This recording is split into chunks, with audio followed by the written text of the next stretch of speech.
Olá, alunas, olá, alunos! Sou Laércio de Mello, vou trabalhar com vocês geografia. E um tema muito importante na geografia, a questão da população. A gente vai entender como é o crescimento da população, o crescimento vegetativo, os fatores que interferem no crescimento da população. E por que temos que entender isso? Não é para a aula de geografia, mas é para a sua prova do Enem, é para a sua prova das universidades, mas é para o seu dia a dia.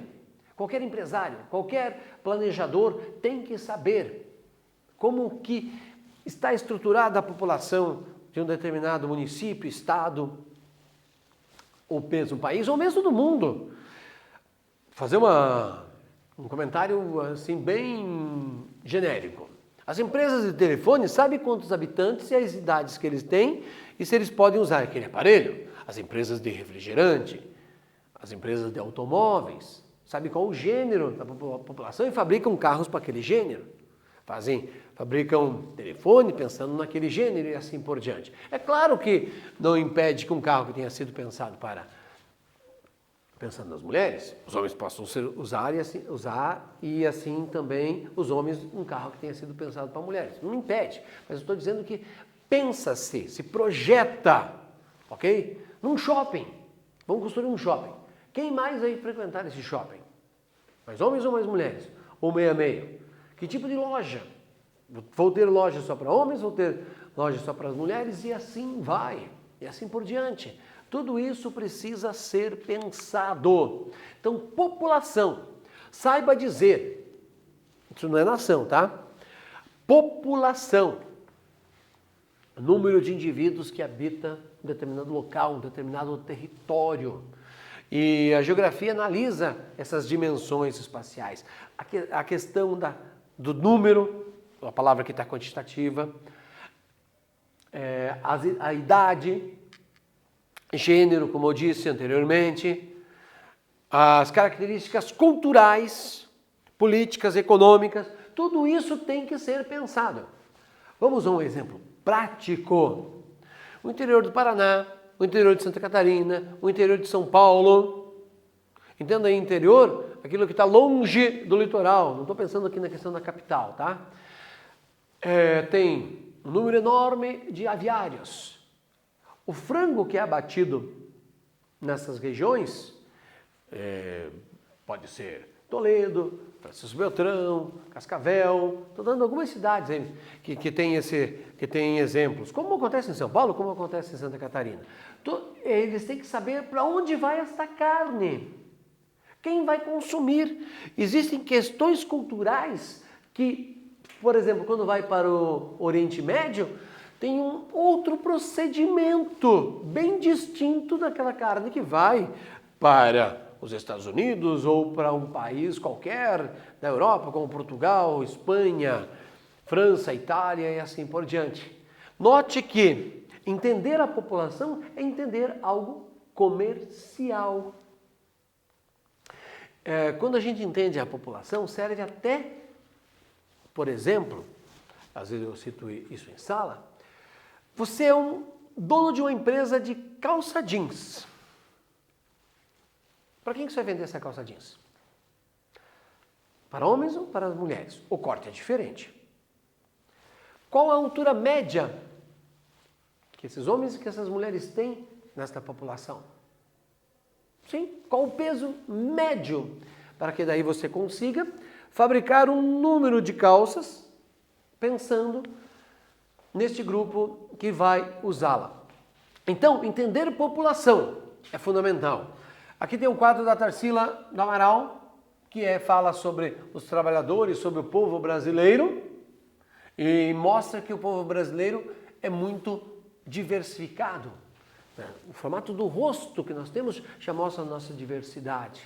E isso gera até um complicador numa empresa que produz calça jeans, ou qualquer outro vestuário, porque a variação de desenho de corpo que nós temos é muito grande. E que bom, somos um povo que tem uma grande mistura. Isso nos torna muito, entre aspas, bons. Não estou dizendo que é melhor ou pior. Nos torna bons porque nos dá uma diversidade. E a diversidade sempre é melhor do que ser ariano. Quero dizer o seguinte para você. Este dado do IBGE, esse número, faz o seguinte, anote-o no seu caderno e dê uma gugada com aspas, tá? Coloque aspas na minha fala aí. Procure lá, projeção da população do Brasil e das unidades da federação, IBGE. Você vai achar este número pulando. Veja quando eu fiz a cópia, quando eu dei um print screen da tela, você viu que o laranja aqui estava passando, né? Porque ia trocar os últimos dígitos, 211, 592, 130. Veja o quanto cresceu, você até imaginar quando a aula foi gravada, você faz um monte de projeções, faça esse treino.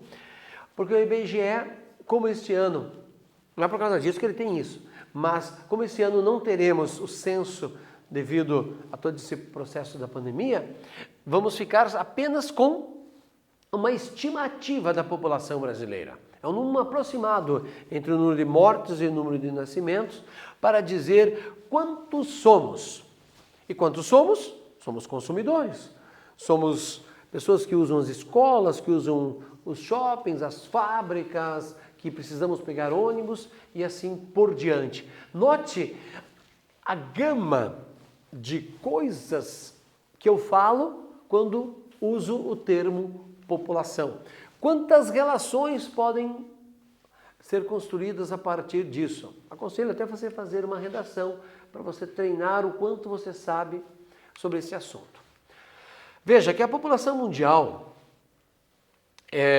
vem sem crescimento durante muito tempo, mas muito tempo. Nascia menos pessoas antes? Não. Hoje nasce menos. Mas antes acontecia o seguinte, nascia muito, mas morria muito, ficava equilibrado. Uma fase continuou nascendo bastante, mas diminuiu as mortes. Daí acontece o quê? O crescimento, e ele é bastante perceptível após a Revolução Industrial, 1750. Você nota que o gráfico sobe quase que na vertical, acelerado. Por quê? Diminuiu de maneira muito acentuada o número de mortes. E foi possível também, tanto mortes das pessoas poderem envelhecer, envelhecimento foi uma conquista da humanidade, quanto o número de mortes no primeiro ano de vida, que é considerado a chamada mortalidade infantil. Depois de um ano, daí entra numa outra classificação. Mas, para ser considerado mortalidade infantil, primeiro ano, tá bom? Então, esse gráfico você não tem que decorá-lo, só quero que você saiba que houve essa aceleração a partir da eu ia falar da Segunda Guerra, nada a ver, a partir da primeira Revolução Industrial. E para começarmos a pensar sobre o tema, eu quero que você pense nisso, nesta ideia aqui, ó. O crescimento exponencial em milhões da população global ocorreu, a primeira revolução industrial, de acordo com a lacuna indicada na frase. Qual alternativa contém o termo adequado? Veja, o importante aqui é a gente pensar, você não tem que decorar isso, mas você tem que pensar sobre isso para construir a ideia.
Olha só, repito, essa resposta, entre aspas, você não tem que decorá-la. Mas você precisa construir essa ideia, que o crescimento exponencial, já tinha dito isso quando a gente mostrou o gráfico, né? Ocorreu, da exponencial da população em bilhões, da população global, ocorreu posteriormente o quê? A primeira revolução industrial. Saiba dessa ideia, não como algo decor, que você sabe essa frase ipsis literis. Saiba dela de uma maneira natural. Você tem que entender que as empresas, as indústrias, quando elas foram inventadas, elas possibilitaram vivermos mais. Porque isso veio um monte de coisa, não foi só a indústria na Inglaterra. Pense que daí inventamos a indústria de remédios, por exemplo, que nos deu toda a chance de envelhecermos. Repito, envelhecer é uma conquista do ser humano. Turma, pirâmide etária. Pirâmides etárias, no singular ou no plural, você tem que saber ler. Lembre-se, uma pirâmide é um gráfico. E se ele é um gráfico, ele tem uma linguagem. É como ler um mapa, como ler uma fórmula matemática, como ler um quadro, uma pintura. Eu preciso ler. E um dos grandes erros dos alunos nas universidades, para entrar nas universidades, nos ENEMs, nos vestibulares, é a dificuldade de ler gráficos. O que eu tenho que ler neste gráfico? As faixas etárias. O que é uma faixa etária? Está vendo o amarelo? Não sei o que vai aparecer na sua tela aí, mas você pode ver. Tem duas cores. Para mim aqui está um quase vermelho e um quase azul. Certo? Por exemplo, 0 a 4 é uma faixa etária que tem separado por homens e mulheres. Note que sempre tem mais homens no início do que mulheres, mas isso vai reduzindo o número de homens e vai aumentando as faixas etárias de mulheres. Veja, tem mais mulheres acima de 80 anos e menos homens acima de 80 anos. O que eu estou fazendo aqui é uma leitura do gráfico com você. Você vai me dizer, mas por que nasce mais homens e menos mulheres? E tem mais mulheres do que homens? A natureza é sábia neste ponto. Como a natureza sabe que o homem se cuida menos, o homem vai menos ao médico, só vai quando está doente, nunca faz uma prevenção, morremos mais cedo, porque não cuidamos. Outro problema, tráfico de drogas, trânsito. Exemplo que eu sempre dou, um rapaz, 18 anos, carro novo. Uma moça, 18 anos, o mesmo carro, mesma cor.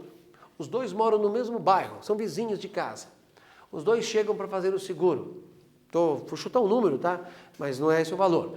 Enquanto para a moça vai ser 1.000, para fazer o seguro, por exemplo, o do rapaz vai ser 1.000 e mais um tanto. Mas por quê? Que discriminação é essa? Não é discriminação. Psicologicamente, o homem só sabe dirigir, abre aspas, depois dos 30 anos. Antes disso, ele anda acima da velocidade, ele se envolve mais em acidentes, até a questão da bebida. Isso é uma questão, um dado estatístico que aparece, inclusive, nas pirâmides etárias. Automaticamente, se ele causa mais acidentes, ele usa mais seguro. Vai ser mais caro o seguro. Isso é uma lógica. É uma lógica. Então, saibam, os homens só aprendem a dirigir depois de muito mais tempo do que as mulheres. E ainda tem que até parar com certas piadinhas que são, entre aspas, pejorativas e discriminatórias. E a gente vê isso por meio da pirâmide. Notou que o que eu estou argumentando com você é uma leitura? É só isso? Não. Tem mais um monte de coisa. Mas é um princípio que você precisa desenvolver para dizer, sei ler uma pirâmide etária. Separo por gênero. Separo por faixa etária, 0 a 4, 5 a 9, 14, 10 a 14 e assim por diante. Cada idade consome alguma coisa, cada idade tem um objetivo. Outro exemplo que eu dou, um menino de 15 anos, uma menina de 15 anos, um homem de 50, uma mulher de 50. Coloco os 4 na frente de um shopping, dou R$1.000. Gaste em 15 minutos.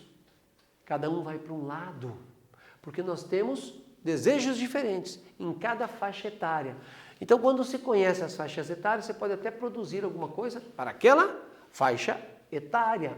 Não vamos ao cinema para ver os mesmos filmes. Cada filme para uma faixa etária. Pessoal, ou alunos, alunas, aluna. O que acontece aí? Veja que a taxa de crescimento da população brasileira diminuiu. Inclusive do mundo também diminuiu. É geral isso? É. O que acontece?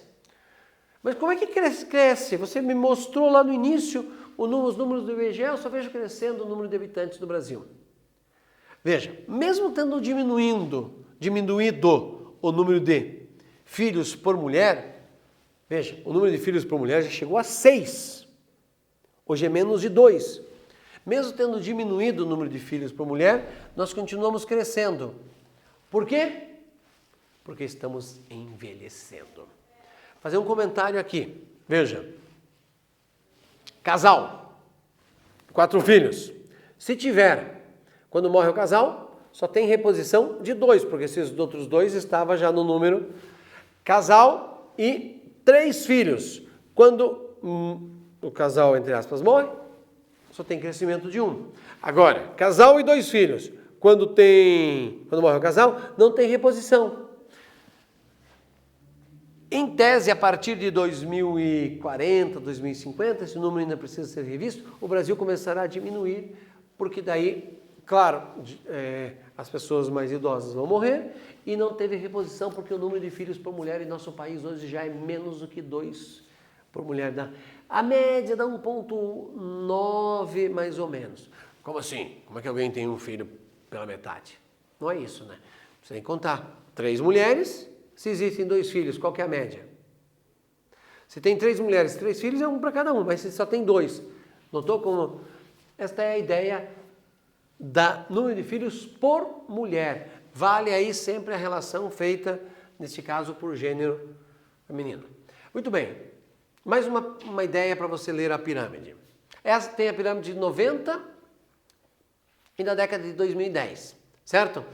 Veja que na década de 90, o Brasil tinha uma grande parcela de jovens até 14 anos, tanto masculino como feminino. E veja que a partir disso aconteceu uma redução. Várias unidades da federação começam a perceber isso. De que forma? Diminuindo o número de rapazes e moças entre 15 e 17 anos no ensino médio. Algumas escolas faltou, não preencheu turma. Isso está sendo bastante comum. Mais uma para a gente pensar. Olha aí, aqui já tem uma escala maior. Você vai do ano 2000 até o ano 2035. Veja que aqui fica mais destacado que as mulheres vivem muito mais do que os homens. Você já consegue ver pela marca d'água, para que você possa comparar, porque se eu colocasse uma pirâmide do lado da outra, não ia ser tão didática a percepção. Então coloca a marca d'água na pirâmide da projeção. Lembre-se, isto é uma projeção. Vai se concretizar? Parece que sim, seguindo esta ideia, a não ser que aconteça uma mudança cultural na organização dos casais. Mais uma para você pensar, mais um quiz. Vamos lá? Termino de ler e você vai pensar na resposta. A pirâmide etária é um gráfico que apresenta a estrutura da população em... Troca a palavra sexo por gênero. Combinado? Pense nisso. Já é um bom exercício. Vamos lá. Sua vez.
O que você marcou quando eu disse que era para trocar a palavra sexo por gênero? É bom que a gente aprende, né? Até quando às vezes usa-se um termo errado.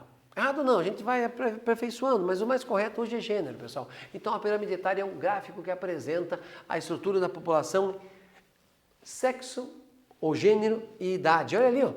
Olha aqui. Gênero, homens e mulheres. No caso aqui, está invertido do que no anterior, né? Os homens estão do lado esquerdo, as mulheres do lado direito. E é a idade. E é aquilo que eu falei para você, pensando no consumo.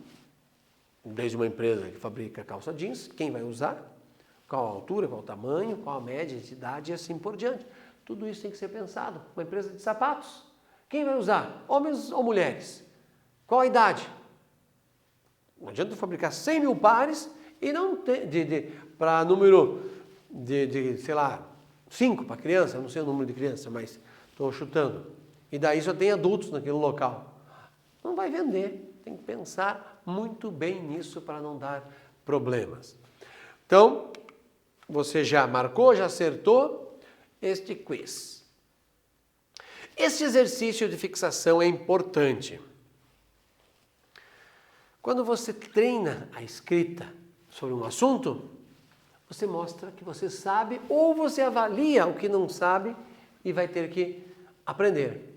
Olha só. Exercício de fixação com base na pirâmide. Ele já disse, ó, com base na pirâmide. Não é para você inventar, certo? Com base na pirâmide.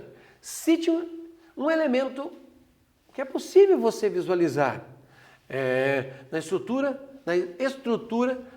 da população do estado do Paraná. Sua vez, vamos lá, escreva pelo menos umas 2, 3 linhas caprichadas.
Ler a pirâmide, já disse anteriormente que é fundamental, né? O que você leu nessa pirâmide que você anotou? Exemplo, pode ver que nós temos poucos jovens, até 14 anos, ela está mais. E também, como tem bastante mulheres acima de 80 anos. Isso é marcante na nossa organização no Paraná. Se você fizer uma visita a uma casa de repouso, um asilo, como alguns chamam, você vai perceber que tem muito mais mulheres do que homens. Transição demográfica. O que é este fenômeno? Pensa comigo. Fácil. Ó, olhando para o estágio 1, 2, 3 e 4. Cada vez que eu falar, você pensa nessas 4 ideias de pirâmide. Vamos lá. No primeiro momento, nasce muito, morre muito. Tem crescimento? Não. Fica estabilizado. Segundo momento, nasce o mesmo número, que é bastante, mas diminui o número de mortes. Acontece o quê? Crescimento. Segundo momento, está nascendo, diminui o número de nascimentos. Diminui o número de mortes. Como já tinha diminuído o número de nascimentos, e dá uma espécie de uma estabilizada e a população começa a envelhecer. Então, primeiro estágio, alta taxa de mortalidade e de natalidade. Segundo estágio, alta taxa de natalidade e queda na mortalidade. Daí explode. Terceiro estágio, queda na natalidade e manutenção do que? Baixa taxa de mortalidade. E por último, no quarto, a gente não tem o quinto ainda, taxa de natalidade e mortalidade baixa, estabiliza a população. Quando você tem baixa natalidade e baixa mortalidade. Essa transição é muito importante que você domine, que você tenha conhecimento de forma natural sobre esse assunto. Mais um exercício de fixação. Veja o que diz isso aqui. Ó. O que é transição demográfica? Até acabei de falar. Como ela contribui com os estudos sobre a população de um país. Sua vez. Escreva.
que você escreveu sobre isso?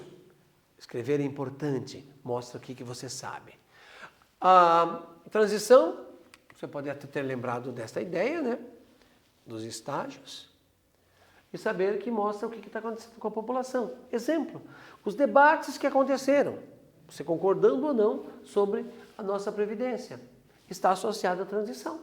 Quando foi feito um projeto de Previdência no Brasil, era o quê? Tempo de trabalho. Mas perceberam que as pessoas trabalhavam 30 anos e viviam um período maior. Daí acabou se mexendo, porque, segundo algumas leituras, a pessoa ficaria muito tempo aposentada, então teve a mudança. Isso acontece nos países da Europa, nos países da Ásia, como o Japão e assim por diante. Então o debate é enorme em relação à transição demográfica. Repito, independente de você concordar ou não com o projeto que foi feito. Ele está ligado a isso. Por isso que é importante, como cidadão, você se aperfeiçoar cada vez mais em relação a esse tema. Certo? Já foi então um exercício. Por favor, isso é para você, não é para mim. Você tem que saber sobre o crescimento da população. O que aconteceu com a população do mundo, por exemplo, a partir da primeira Revolução Industrial. As fases, grande mortalidade e grande nascimento. E daí nós passamos a ter baixa mortalidade, o crescimento continua alto até estabilizar. E saber falar, saber ler, saber explicar uma pirâmide etária. É fundamental. Sem dúvida você vai usar sempre isso. Faça um teste. Escreva lá. Questão vestibular, pirâmide etária. Você vai ver que vai aparecer centenas, dezenas sobre isso. Combinado então? Bons estudos, obrigado. Até a próxima aula. Tchau, tchau.